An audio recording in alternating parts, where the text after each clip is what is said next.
Olá, este é o Poder Entrevista. Eu sou Hamilton Ferrari, repórter do Poder 360, e vou entrevistar Pedro Fernando Neri, consultor legislativo. Pedro tem 34 anos, é doutor em Economia e bacharel em Ciências Econômicas pela Universidade de Brasília. Foi integrante do Conselho de Administração do Banco Regional de Desenvolvimento do Extremo Sul. Pedro também é professor do Instituto Brasileiro de Ensino, Desenvolvimento e Pesquisa. Pedro, obrigado por ter aceitado o convite. Eu que agradeço, é uma honra estar aqui. Agradeço também a todos os web espectadores que assistem a esse programa. Essa entrevista está sendo gravada no estúdio do Poder 360, em Brasília, em 13 de outubro de 2022. Para ficar sempre bem informado, inscreva-se no canal do Poder 360, ative as notificações e não perca nenhuma informação relevante. Pedro, eu começo perguntando, o Brasil está com uma inflação abaixo da dos Estados Unidos e da zona do euro. Esse é um fator de crédito para o Banco Central? Olha, eu acho que teve, a gente sabe, uma marretada, né, nos preços, que teve um impacto fiscal relevante, né, um alívio ali no preço da gasolina e tal, mas fora isso, tem se considerado que sim, o Banco Central brasileiro começou um processo antes que outras autoridades monetárias de fazer esse esforço de desinflação. Quer dizer, a inflação de fato ainda está muito alta nos países desenvolvidos, nos Estados Unidos, na Europa. Tem ainda muitas incertezas em relação a essa questão da guerra ali na Ucrânia, então ao que parece nesse momento, para o Brasil, e a gente não pode cravar isso para outros países, para o Brasil parece que o pior da inflação ficou para trás, né? Pode ser que a gente já consiga ir voltando para a meta, quem sabe a partir de 2023, o que é bastante bom. Uhum. E o que você atribui a essa atuação do Banco Central? Ele ser, de fato, independente faz com que o controle da inflação seja mais eficaz ou é uma política mais do governo atual? Olha, eu acho que tem um ano eleitoral, né? Então isso contribui para a gente ter esse esforço. A gente tem que considerar também que antes da pandemia, o Conselho Monetário Nacional, CMN, tinha fixado metas de inflação mais baixas do que vinha nos anos anteriores, então a banda que o Banco Central podia manobrar também caiu, então ele não podia tolerar uma inflação tão mais alta por tanto tempo, eu acho. Mas, assim, talvez seja cedo para a gente falar da experiência brasileira de autonomia do Banco Central, mas de fato, se considera que autoridades monetárias que têm uma independência formal têm maior facilidade para controlar a inflação, né? O presidente não pode ser simplesmente sacado a bel prazer, por exemplo, do chefe do executivo. Então, pode ser que tenha contribuído, né? Mas eu acho que a gente vai entender melhor essa experiência brasileira de autonomia do Banco Central num prazo mais longo. Você falou sobre as metas de inflação. A gente vê que o Brasil vai ficar pelo segundo ano consecutivo acima da meta e acima do teto da meta. A minha pergunta é se o Brasil deveria futuramente revisar as metas para cima ou se as metas do jeito que estão já estão em patamares apropriados. Essa é uma discussão eterna, né? Já havia uma preocupação antes de que talvez as metas tivessem sido reduzidas demais. E depois veio a pandemia, essa inflação que foi um pouco inesperada, pelo menos pela dinâmica dos anos anteriores, teve a ver com a questão do isolamento, tem agora essa questão da guerra, mas a minha impressão é que a gente não precisa reverter isso, porque espera-se que essa conjuntura seja de fato uma conjuntura, não seja algo que veio estruturalmente para ficar, quer dizer, não se espera que tenha inflação permanentemente mais alta nos países desenvolvidos. Eu acho que, eventualmente, se a guerra for muito longa, o mundo vai aprender a lidar com ela e retroceder passaria uma imagem ruim, né? Acho que a gente subir meta seria complicado. Eu acho que é como se fosse uma catraca, assim, né? A gente passou e não consegue voltar, né? Acho que a partir do momento que a gente baixou a partir do momento que o CMN baixou as metas de inflação, fica muito difícil. Eu acho que alguém vir e voltar atrás, porque a mensagem que se passaria é de que a inflação vai aumentar de vez, né? Então, acho que seria bem complicado. Sobre as taxas de juros, o que você tem a comentar sobre essa decisão do Banco Central de levar para 13,75% e diz que vai colocar por um período prolongado, né? Você avalia que foi exagerado esse aumento de juros ou foi adequado para a situação que o Brasil vive? Olha, como o banco tem essa obrigação de levar a inflação à meta, ele não tinha muita saída a não ser, de fato, aumentar os juros pelo sistema atual. Na verdade, alguns críticos já apontavam que talvez isso devesse ter sido feito antes. Agora, quando a gente olha o que está acontecendo nos países desenvolvidos, a gente vê que esse processo começou um pouco depois, né? Só agora que os juros estão subindo e não à toa existe um interesse nesse momento na economia brasileira em algum grau, porque a gente já passou por esse processo, né? Então, não se espera que os juros vão subir muito mais do que já subiram, ou mesmo que vão subir de qualquer forma. Então, acho que o que o mercado espera mais ou menos para 2023 é que não é mais novas rodadas de altas da Selic, uma estabilização e até alguma queda, né? Agora é complicado criticar essa decisão, né? A gente viu aí os efeitos, a gente foi lembrado dos efeitos devastadores que a inflação tem na vida dos mais pobres, né? Isso estava um pouco esquecido, talvez, para a parte da opinião pública ou da academia, da intelectualidade. Nos últimos anos a gente vinha o crescimento de correntes que diziam que pode emitir moeda, não tem problema, inflação não é isso tudo. Havia uma relativização assim da inflação, agora a gente viu que a gente foi, acho que novamente lembrado que inflação é muito ruim para o conjunto da economia, é particularmente ruim para os mais pobres, e acho que tem uma geração toda mais jovem que ainda não entendia muito bem isso, né? Que não passou pela experiência da hiperinflação e que agora está aprendendo a lidar com isso, a entender que isso é de responsabilidade dos governos e que, enfim, sei lá, a política monetária tem o condão de afetar a vida das pessoas mais sofridas, por exemplo. Então, acho que isso é um pouco uma novidade nos últimos anos, né, que a gente estava se acostumando com uma inflação mais baixinha. E sobre as causas da inflação, a gente pode citar que talvez os estímulos que foram adotados nos países foram os principais causadores? Eu acho que aqui no Brasil não. Acho que teve uma conjuntura que veio muito da pandemia. A gente vê ali no primeiro ano da pandemia aluguel subindo bastante, por exemplo.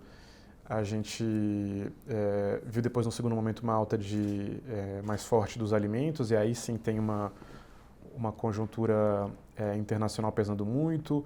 A gente teve uma desvalorização, uma depreciação do câmbio que tinha muito a ver com crises geradas aqui dentro, tanto do fiscal quanto essas agitações institucionais, políticas. Então, eu entendo que nos países desenvolvidos os estímulos tiveram esse custo. Eu não acho que aqui isso pesou tanto, e no caso aqui brasileiro não havia muito, né, talvez o que fazer, né, já que a gente tem uma população bem mais vulnerável do que em países desenvolvidos. Acho que não havia, em retrospectiva, não seria legal a gente ter puxado o freio de mão em relação, por exemplo, ao auxílio emergencial, né? Então eu acho que teve causas que foram geradas aqui, e acho que a gente agiu adequadamente de proteger a renda da população mais pobre, e esse é um debate que ainda não se encerrou, né? A gente vê que o auxílio veio para ficar, né? E existem promessas aí para 2023 e ainda não existe muita dúvida de como isso vai ser custeado. Então, eu acho que num momento mais grave da pandemia seria muito difícil a gente ter deixado de fazer esses pagamentos. Uhum. E nesse período do pós-pandemia, a gente vê que o PIB do Brasil surpreendeu positivamente, né? Há projeções que falam que o Brasil deve crescer até mais que 3% em 2022. Contrapondo isso, os juros subiram e estão em 13,75% ao ano. E qual é o impacto disso na atividade econômica? Por que o Brasil está crescendo acima do esperado? Tem um impacto. Acho que esse impacto, a princípio, parece ficar mais para 2023. Agora, é sempre meio engraçado falar de PIB, né? Um pouco complicado. Nos últimos anos a gente não entendia muito bem porque o Brasil crescia pouco. Nesse ano o crescimento surpreende também, então a gente também não entende muito bem porque está crescendo agora, se é a consolidação de reformas que foram feitas nos últimos anos. Existe uma leitura também de houve muito estímulo esse ano, né? A gente está aí com algo como 200 bilhões de reais gastos acima do teto, sem contar renúncias de receita também. Então o governo reduziu vários impostos, está pagando Auxílio Brasil mais parecido com os modos do auxílio emergencial. Isso tudo ajuda a atividade em curto prazo, mas de fato existe uma leitura de que reformas mais focadas no ambiente de negócios, feitas nos últimos anos, teriam contribuído, mas sinceramente eu já desisti de comentar assim PIB, porque ainda tem as revisões, né? Daqui a algum tempo vão revisar o PIB para baixo ou para cima, então às vezes uma época que o PIB parecia ter crescido pouco, na verdade tinha crescido mais, então eu acho que tem outras coisas que a gente consegue comentar com mais clareza do que PIB esses dias. Então vamos comentar sobre o cenário econômico global. A Europa estava em guerra, né? Está em guerra, na verdade, com a Ucrânia e a Rússia. Tem uma crise energética também por lá. Há um desaquecimento econômico na China. O que a gente deve esperar desse cenário econômico global até agora, no final de 2022 e em 2023? Tudo indica que essas adversidades vão continuar, né? A gente já tem aquela questão do Reino Unido, né? Um corte muito brutal de impostos que foi feito pelo novo governo e que está trazendo preocupações. Então, o que a gente pode, acho que concretamente observar é que o eventual novo governo ou a continuação desse governo em 2023 não vai ter um cenário internacional a favor, pelo menos não é isso que se mostra nesse sentido, né? Então, vai ser mais difícil, por exemplo, financiar a dívida pública, o governo vai ter menos liberdade para gastar ou abrir mão de impostos, então eu acho que isso traz um pouco de complexidade para o novo governo, porque até um tempo atrás existia ali uma visão de que talvez um novo ciclo de commodities, uma nova era favorável às exportações do Brasil pudesse fazer com que a economia pudesse crescer sem muito esforço, como aconteceu ali nos anos 2000, né? Mas ao que tudo indica, o 2023 vai ser um ano difícil da economia internacional, o país ainda saindo com inflação muito alta, juros subindo, esse cenário de guerra, né? Então eu acho que a gente vai ter discussões importantes no ano que vem no Brasil. Não vai ser um ano de festa, de lua de mel, necessariamente com o governo eleito agora em 22. Uhum. Sobre o mercado de trabalho, a gente viu que a taxa de desemprego chegou a 8,5% no trimestre encerrado em agosto, né? É o menor nível desde 2015. E o que a gente deve esperar para o próximo presidente? Ele vai herdar uma taxa menor do que o governo passado herdou. Isso é um ponto positivo? O mercado de trabalho é uma das variáveis que mais tem surpreendido, né? A gente tem quebrado sucessivos recordes aí de nível de ocupação, estamos chegando em 100 milhões de pessoas com emprego. O emprego formal também tem crescido bastante e, de fato, pode ser que aconteça do presidente eleito receber uma taxa de desemprego menor do que o seu antecessor recebeu, que na história recente do Brasil é bem raro, na verdade. É muito raro um presidente entregar uma taxa de desemprego menor. Não que seja o presidente o causador disso, mas é muito raro ele entregar uma taxa de desemprego menor do que a que ele recebeu. Eu acho que a gente pode esperar que esse cenário se mantenha. Tem uma discussão aí mais complicada que a promessa de revogação da reforma trabalhista ou de revisão da reforma trabalhista, que pode tumultuar um pouco esse processo, né? Ainda que não exista consenso se é a reforma trabalhista que ajudou a criar vagas, o contrário eu acho que já haveria maior convergência, né? Eu digo, revogar a reforma trabalhista talvez não estimule muito as empresas a contratarem, porque traz incerteza de uma forma geral, insegurança jurídica em particular, então pode ser que faça sentido puxar o freio. Tem uma outra discussão que está vindo para o ano que vem, que é de aumento do salário mínimo, que também desperta alguma atenção, né? A gente está vindo com um período relativamente longo do salário mínimo sem receber reajustes reais. E pode ser também que isso em algum grau tenha contribuído para ampliar a demanda por mão de obra no Brasil.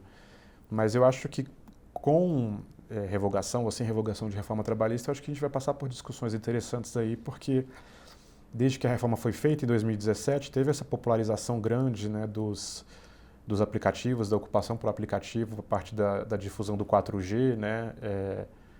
A gente até esquece, é difícil lembrar como era antes, mas até o 4G não era tão comum a gente ter, ou todo mundo ter internet andando na rua, assim, com essa facilidade, né? Então isso fez explodir esse tipo de ocupação mais flexível, permitiu gerar geração de renda para muitas famílias, mas existe uma discussão sobre, além da discussão jurídica, se existe vínculo ou não com as plataformas, existe uma discussão sobre precarização, sobre como a gente faz para proteger esses trabalhadores de vários riscos a que eles estão sujeitos, em particular os entregadores que correm riscos relevantes de acidentes. E, ao mesmo tempo, em outros países, parece que essa forma de ocupação tem crescido para além do motorista de aplicativo, do entregador de alimentos, né? Então, eu acho que a regulação desse tema é interessante, porque a gente vai ficar ali discutindo o quanto a gente consegue proteger sem digamos, asfixiar uma tecnologia que talvez permita mais geração de vagas em outros setores, né? Então, eu acho que é uma discussão que está sendo feita em outros países, está sendo feita nos Estados Unidos agora e que vai acontecer independentemente de quem seja eleito, né? O governo Bolsonaro vinha a nível ali de Ministério do Trabalho tocando essa discussão e a campanha do presidente Lula tem essa promessa de fazer alguma coisa nesse sentido, ainda que não seja obrigar a ter carteira assinada e tal. Então, talvez uma nova forma de ocupação seja uma das possibilidades para o mercado de trabalho nos próximos anos. Uhum. Você vê que essa é uma forma de formalizar mais essas pessoas que estão fora do mercado de trabalho de carteira assinada? Eu acho que sim, porque assim, hoje existe uma forma de formalização, que é o MEI, o microempreendedor individual, que na verdade algumas pessoas acham que o MEI é da reforma trabalhista, mas na verdade ele antecede muito a reforma trabalhista, foi criado pelo governo Lula, ampliado pelo governo Dilma. Ele tem aspectos positivos, principalmente ele ser uma forma barata de contribuição, o cara paga 5% do salário mínimo e tem acesso a muitos benefícios, principalmente previdenciários, mas ele não tem nenhuma proteção contra a perda de renda, por exemplo, expulsão das plataformas, porque como o MEI é, em tese, empreendedor, ele não precisa ser protegido contra o desemprego porque ele é o dono da própria atividade, né? Então não tem seguro-desemprego, não tem FGTS, não tem férias, não tem 13º. Alguma coisa tem que ser criada e eu tenho a impressão que os sucessivos governos não têm assim, a vontade de fazer o MEI crescer porque o MEI é uma renúncia fiscal muito cara para o governo, né? Se a gente compara um trabalhador de um salário mínimo e um MEI de um salário mínimo, eles vão ter os mesmos benefícios, basicamente, mas a arrecadação sobre o empregado vai ser 5, 6 vezes maior quando a gente considera o que ele recolhe e o que o empregador recolhe. Então, eu acho que os governos não tiveram muito incentivo para estimular o MEI, estimular que as pessoas fiquem adimplentes e protegidas. Então, acho que alguma coisa entre o MEI e o vínculo CLT a gente vai ter que pensar para esse trabalhador, né? Então, alguma coisa que garanta proteção sem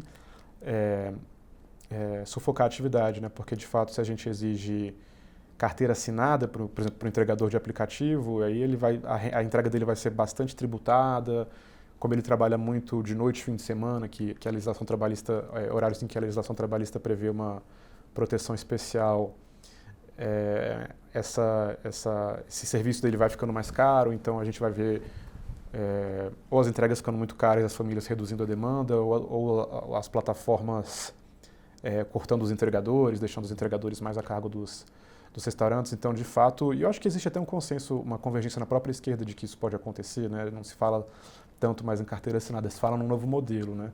Então, eu acho que pensar isso é muito importante porque, assim, esse é um problema novo, mas ao mesmo tempo é um problema antigo, né? Porque informalidade no Brasil existe há muito tempo, né?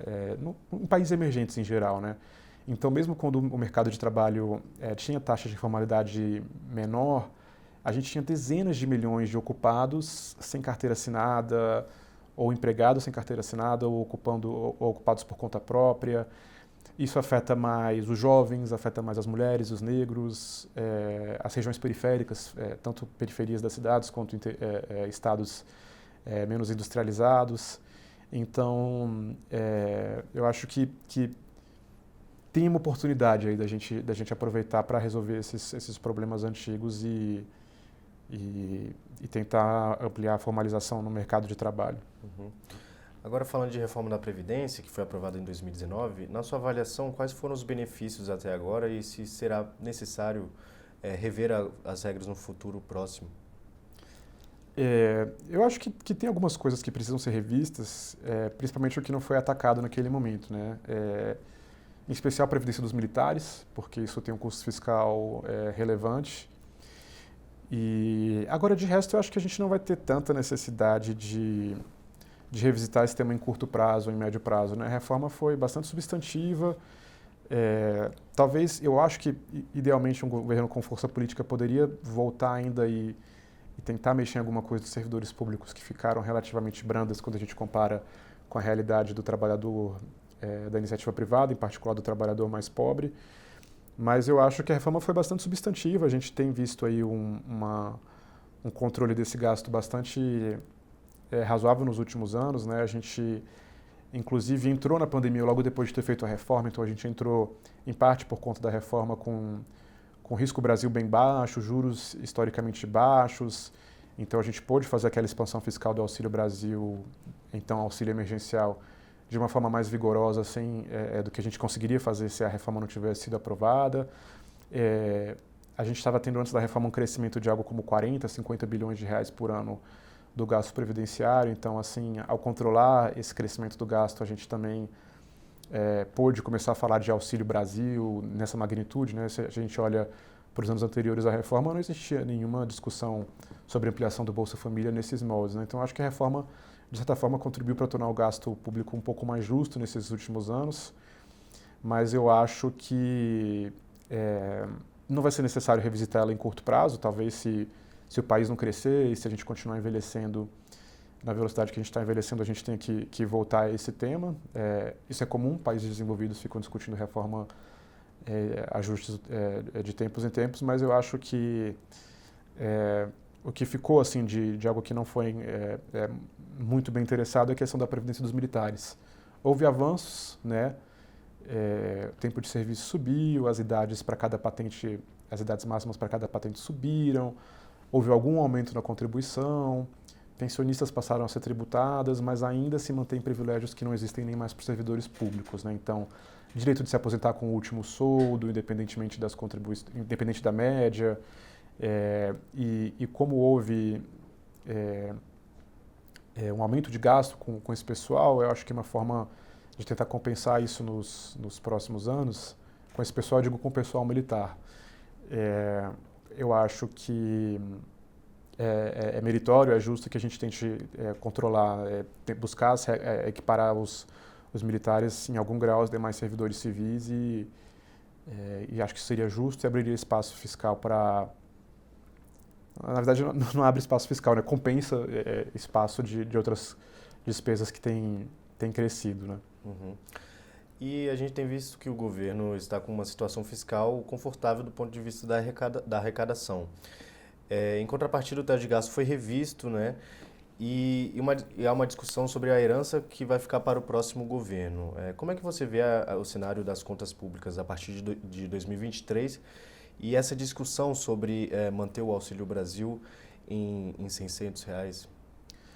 O teto de gastos é uma coisa engraçada, porque a gente falou tanto de teto de gastos, mas se a gente olhar assim, o tempo que ele ficou em vigência, esses 6 primeiros anos, desses 6 anos, só em 2 anos ele foi de fato atualizado pela regra que ele foi concebida. Porque o primeiro ano ele tinha um aumentinho ali na saúde, na educação, então ele funcionou do jeito que foi concebido em 2018, 2019, aí 20 teve a pandemia, o teto foi modificado, 21 tinha sequelas da pandemia, ele foi modificado, 22 tinha eleições. Então, teve tanta polêmica sobre o teto de gastos, mas o teto de gastos, ele, por pouco tempo, ele acabou assim, valendo de verdade. Então, na prática ele já foi modificado, né? Então, existe uma dúvida grande sobre o que vai ser colocado no lugar dele, independentemente de quem foi eleito, mas principalmente no caso da eleição do presidente Lula, porque ele sinalizou que iria gastar mais, né? E agora, o Auxílio Brasil de R$600 é um pouco uma promessa muito de eleição, né? Porque essa coisa de fixar no valor, né? 600. Porque quando se fala no auxílio de R$600, está falando num valor único de R$600. E isso nunca foi a regra, por exemplo, no Bolsa Família, não é a melhor... não é o que a gente observa na melhor experiência internacional, nessa coisa do valor fixo. Seria legal até ter R$600 de média, mas é importante que o valor varie com a realidade de cada família, porque as famílias têm necessidades diferentes, elas têm rendas a priori diferentes, elas têm composição familiar diferentes, né? Então, o próprio Auxílio Brasil foi concebido como era o Bolsa Família inicialmente, pagando valores maiores para famílias com crianças, famílias com crianças na primeira infância, por exemplo, gestantes. E tudo isso se perdeu quando se optou pelo valor único de R$600, mas antes também tinha um valor único de R$400, se a gente olhar o início do ano, porque o que se queria era ter uma marca, né, para a eleição. Mas é importante que isso seja revisto até para a gente não incentivar as famílias por exemplo, a se dividirem. Está tendo um crescimento muito grande no cadastro único de famílias de uma pessoa, porque você tem um incentivo, se o valor não varia de acordo com o tamanho da família, a família se dividir, né? Então pede lá o seu, eu peço o meu aqui, e aí a gente ganha 1.200, já que não interessa a composição familiar. Então é importante que isso seja revisto, até porque o valor de R$600 pode ser relativamente alto para um cara que tem um emprego vivendo sozinho, mas ele vai ser um valor relativamente baixo para uma mãe com 3 crianças. Então, acho que a gente pode, meritório buscar espaço fiscal para um auxílio de R$600, mas eu preferiria que fosse uma média de R$600 e não um valor único de R$600. Eu acho que, de fato, é um legado muito importante da pandemia o crescimento dessas transferências, mas elas precisam de ajustes, né? Se a gente olha que a gente entrou antes da pandemia com o Bolsa Família, que tinha um orçamento anual de cerca de 35 bilhões, e está saindo desse ciclo com um auxílio de 100 ou 150 bilhões, e que isso aconteceu num governo de um presidente que sempre foi crítico desses programas, eu acho que existe um ganho para a sociedade. Acho que a gente está bem posicionado nos próximos anos, consertando o auxílio para talvez erradicar a extrema pobreza, se a gente fizer as coisas certas. A gente tem uma segurança maior para esse benefício, né? O Auxílio Brasil agora está previsto na Constituição, a renda básica está prevista na Constituição. Então, assim, apesar de todo o tumulto dos últimos anos, a gente consegue ver alguns avanços que o Congresso implementou. A própria constitucionalização da renda básica parece não ter paralelo em nenhum outro lugar do mundo. Então, eu acho que a gente chega com um orçamento legal para a política de transferência de renda nos próximos anos e tem que ajustar o desenho agora. Eu acho que... Eu tô otimista, assim, eu acho que a gente pode fazer nos próximos anos alguma coisa importante em relação à assistência social no país. Mas do ponto de vista fiscal, é viável a gente manter esse auxílio de R$600 com base nas contas públicas? Olha, é viável, assim, a gente tem...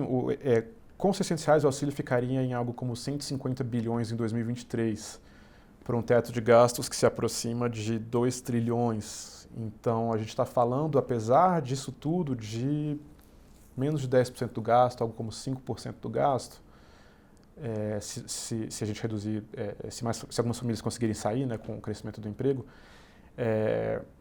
a gente tem que achar algum lugar para cortar, né? Mas assim, se a gente olha que tem 95% do gasto aí que não está voltado necessariamente para as famílias mais pobres, eu acho que está claro que a gente consegue fazer alguma coisa. Agora, de fato, uma tensão que tem para o próximo governo é a questão da folha do funcionalismo, né? A gente teve nos últimos anos uma elevação da inflação que corroiu o poder de compra dos servidores, não foi dado reajuste e, historicamente, os servidores estão acostumados a receber o reajuste e não passaram nos últimos anos por um período de inflação tão alta. Então, assim, isso a gente segurou por um tempo, isso permite que outras despesas cresçam, por exemplo, o auxílio, mas talvez tenha um limite até onde a gente consiga fazer isso. Então, talvez, acho que mais do que o auxílio, uma grande tensão para o primeiro ano do próximo governo vai ser como lidar com essa demanda por recomposição de remuneração dos servidores. Vai repor integralmente as perdas? Não vai? As duas candidaturas estão relativamente próximas dos servidores, né? Nenhum deles tem discurso de contenção desse gasto, então eu acho que essa é uma das tensões que estão contratadas para o ano que vem. E estamos num cenário eleitoral polarizado, né? O senhor avalia que as políticas econômicas de ambos os candidatos podem melhorar o desempenho da atividade econômica no Brasil? É que não se sabe muito bem quais são as políticas dos candidatos, né? Mesmo o candidato do governo, que vai à reeleição, ele está prometendo muitas coisas que ele não diz como vai pagar, né? Por exemplo, a correção da tabela do imposto de renda. Não se sabe ainda por quanto tempo vai se manter esse subsídio que existe para gasolina e outros preços, né? Em tese ele é temporário, mas na hora de tirar vai ser complicado. Então eu acho que é uma eleição, acho que talvez mais do que outras, marcada pela ausência de propostas, né? Em particular nessa semana que a gente está conversando, foi uma semana assim, de muita baixaria, né? Nos palanques, nas redes. Então eu acho que por outro lado, talvez valha mais a pena a gente ficar atento não só a quem está sendo eleito no Executivo, mas a própria composição do Congresso Nacional, né, que não mudou muito. Então, eu acho que isso traz alguma segurança de que temas que foram importantes para o Congresso nos últimos anos, teto, reforma trabalhista, reforma da Previdência, vão continuar sendo importantes. Quer dizer, a gente vai tentar, a sociedade vai tentar acomodar essas demandas novas que estão surgindo em algum grau com o arcabouço que já existe, né? Então eu não apostaria em grandes mudanças com o Congresso que, pelo menos eu digo, esforços de contra-reforma, revogar totalmente reformas dos últimos anos, eu acho que não dá para esperar isso com o parlamento que está sendo eleito, em boa parte reeleito, né? Chega ao final essa edição do Poder Entrevista. Em nome do jornal digital Poder 360, eu agradeço a Pedro Neri pela participação. Eu que agradeço. Até a próxima. Agradeço também a todos os web espectadores que assistiram esse programa. Essa entrevista foi gravada no estúdio do Poder 360 em Brasília, em 13 de outubro de 2022. Para ficar sempre bem informado, inscreva-se no canal do Poder 360, ative as notificações e não perca nenhuma informação relevante. Muito obrigado e até a próxima.